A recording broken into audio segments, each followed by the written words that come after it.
The following story has been brought to you by StoriesToInspire.org. I know some of you will doubt the story because it's almost too perfect. I promise you it's a true story. In fact, someone was watching this story as I told it on a video in his store, and he was commenting to his wife saying, "Do you think Bryski made this up?" She's saying, "I don't know. Does he make up stories? You think he makes them up? I don't know. It's too..." In the meantime, a customer comes in and they're arguing over price over a particular piece of jewelry. They're negotiating, whatever. Where are you from? He says, "I'm from Agura Hills." And they say, "Agura Hills, you know Rabbi Bryski?" "Yeah, I know him quite well." Anyway, they're talking and they say, "Well, we just watched the story." And they start telling him the story. He says, "That's about me." He was the character of the story. So if you doubt my story, he'll come visit you. All right. It was a group of rabbinic students flew in to help us take care of the junior congregation for the high holidays. In our community, High Holidays moves into a Hyatt hotel. We get over 1,000 people that join us and a lot of kids. So we fly in a bunch of these rabbinic students from Crown Heights. The Shabbos in between Rosh Hashanah and Yom Kippur, they're staying at one of my Balabatim's homes, one of the homes in Agura. And as they come to the house after davening, they see a moving truck next door. And the moving truck has the words on it, "Nice Jewish Boys Moving Company." It's the name of a moving company in California. So, if you are the mindset, perhaps, of traditional Orthodox Judaism, and you see a truck that says "Nice Jewish Boys Moving Company" and it's Shabbos, your initial reaction would be fair. I'm just giving you a simple class of understanding the differences in the sects. If you are a Chabad Chassid, you see "Nice Jewish Boys Moving Company" and it's Shabbos, what does that tell you? Opportunity, customers. It's just a different way of looking at the same truck. So these guys, this group of Bachrim, they go over to the guys and they say, "You guys Jewish?" A bunch of strong Israelis. They say, "Yeah." They say, "Chaver, you're working hard. Why don't you take a break? Come in, have some cholent, have some kugel, have a l'chaim, and then you'll go back." The guys look at each other. They sure. And they go into this house. They're sitting around the Shabbos table. I come by to visit my Bachrim. I'm introduced to these strong guys. I start asking them about where you're going for Yom Kippur. They don't have a place. Come join us. Sure, we'll be there. They start singing songs, having a great time. In the middle, one of them says, "Uh-oh." What's the uh-oh? "The guy moving in next door just pulled up and we're drinking on the job." So one of the guys, who's my nephew, who now lives in Scottsdale, Arizona, Moshe Bryski, says, "I'll take care of it." He runs out, car parks, and he's standing there as the guy gets out and he says, "Hi, welcome to the neighborhood." The guy's a little startled. He's there with his 8-year-old girl. And he says, "Excuse me, you happen to be Jewish?" And the fellow looks up and he says, "Yeah, not only am I Jewish, I am the choir conductor and the music conductor in this Reform temple in the valley." So again, in the mindset of traditional Orthodox Judaism, someone plays music in a Reform temple on Shabbos? Fair. Chabad Chassid, wow, can you teach us some Shabbos songs? Different way of looking at it.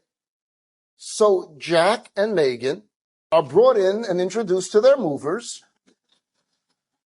and they're sitting around the Shabbos table. And Jack knows songs, and he's singing away. And it's beautiful. They stay the entire Shabbos until Havdalah. Havdalah, hine matov umana. Jack was living it up. It was wonderful. It was a great experience. And then after Shabbos, they continued to unload the truck. The next day, there's a note under my office door. And it says the following. It says, "I want you to know that God works through you." That's all it said. God works through you. I was intrigued by this very strange note from this new friend, Jack. He had his phone number there on the note, so I called him up. And I said, "Thanks for the note, but what does it mean?" He said, I don't know if you're the type of rabbi that believes in God or not, because I've met both times. So this may sound silly to you because it sounded silly to my rabbi. I don't want you to laugh at me, but before I got into my car to come to my new house in Agura Hills, I turned to God and I said to him, if this is the right thing for me, send me a sign the moment I come to Agura. I open my door and a fellow is there and he says, welcome to Agura.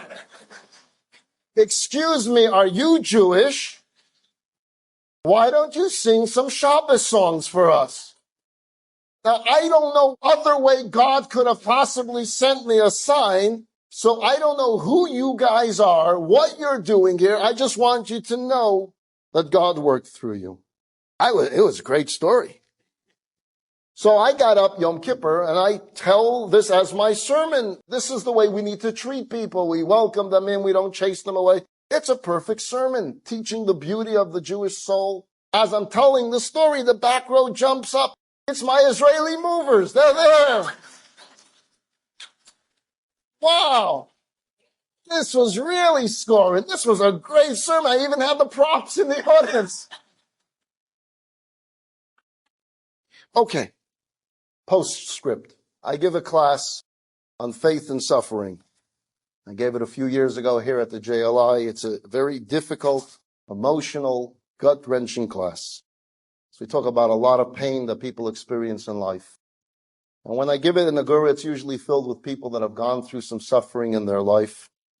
And that particular year, as I'm giving it, my new neighbor friend, who started coming to classes at Chabad, he's sitting in the front row. And he's crying the entire class. As soon as the lecture is over, he runs up on stage and he just falls on my shoulders. And I say, do you want to talk? And he said, yeah. We went to my office and he says, look, there's a part of my life I haven't shared with you. You see, a year before I moved to Agura, my wife and I, we had 3 children. 2 of our 3 children were in a car accident and died.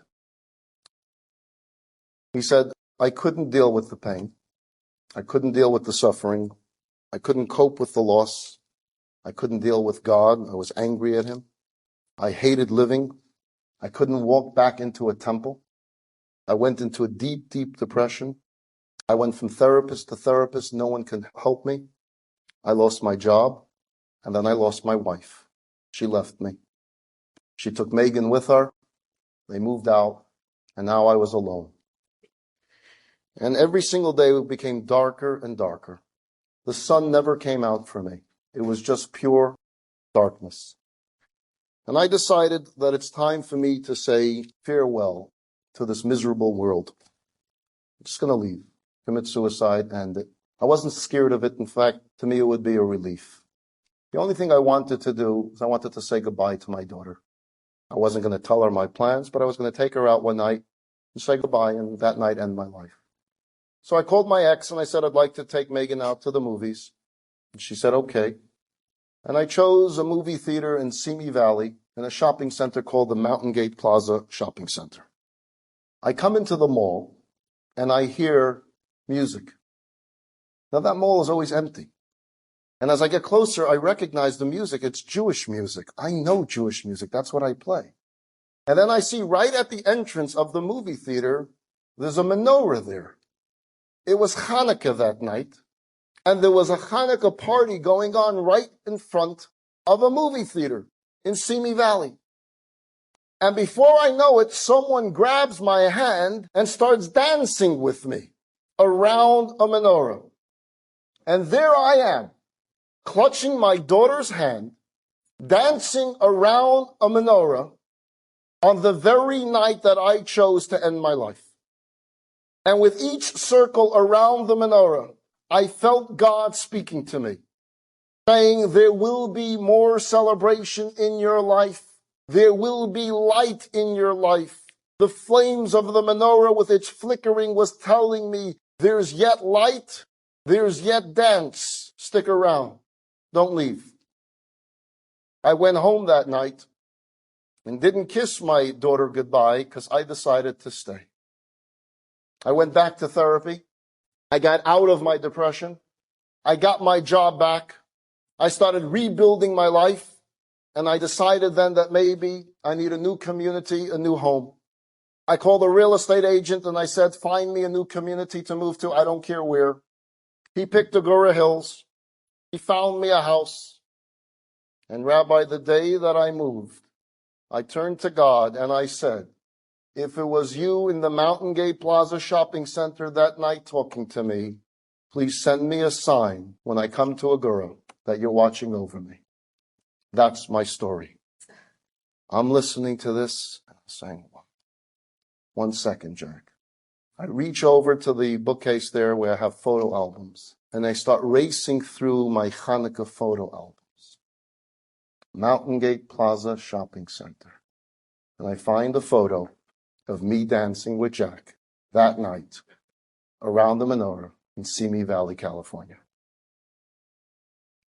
I remember that night because each year we've decided that we're going to light a menorah in another shopping center in another city. That year we picked Simi Valley. Why? Why not? That's the way we make decisions. No boards. Why not?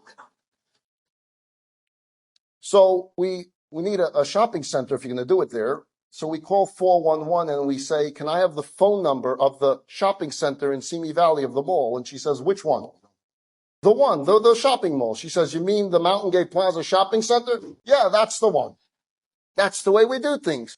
The flyer is being designed, Chabad, Hanukkah at the Mountain Gate Plaza shopping center. It's already designed. We're putting labels on. Oh, maybe we should call them and ask them. We call them and we say, we'd like to do a Hanukkah program. And the lady says, you sure? We say, yeah. You sure? Okay. No problem. You want to do a Hanukkah program in our mall? Yeah. Okay. No problem. So we book the clown and the band and the balloons and everything. And we show up at the Mountain Gate Plaza shopping center that night, only to find out then, because we did such advanced planning, that it was a mall going totally out of business, that every store had already closed down. It was going to be demolished, and the only thing still left open in that mall was a movie theater. There were no people that night in the Mountain Gate Plaza shopping center. That's why she kept on saying, you're sure? We were saying, yeah, we're sure. We had no people. We had a clown. We had a band. We even had balloons, but we didn't have people. So we picked up our menorah and we decided we're going to park it right in front of a movie theater. And anyone that dares walks in to go to the movies tonight is first going to have to dance around the menorah so that we don't feel totally stupid. I came home that night saying, wow, what a failure. What a bad night this was. We really bombed. There are no ordinary days in God's master plan. May Hashem Tzaddik over God maps it out. We were there for a reason because God wanted us there, to be there at that particular moment, at that particular place, to seize the moment. My friends, there are divine providence that goes on every single day of your life. There are the same stories that happened with the Utah rabbi, with Jack in the Mountain Gate Plaza, with Hannah Sari on the phone. It happens in your life every single time. Go out there and seize the moment, because every day is special. Thank you. Enjoyed this story? Come again. Bring a friend. StoriesToInspire.org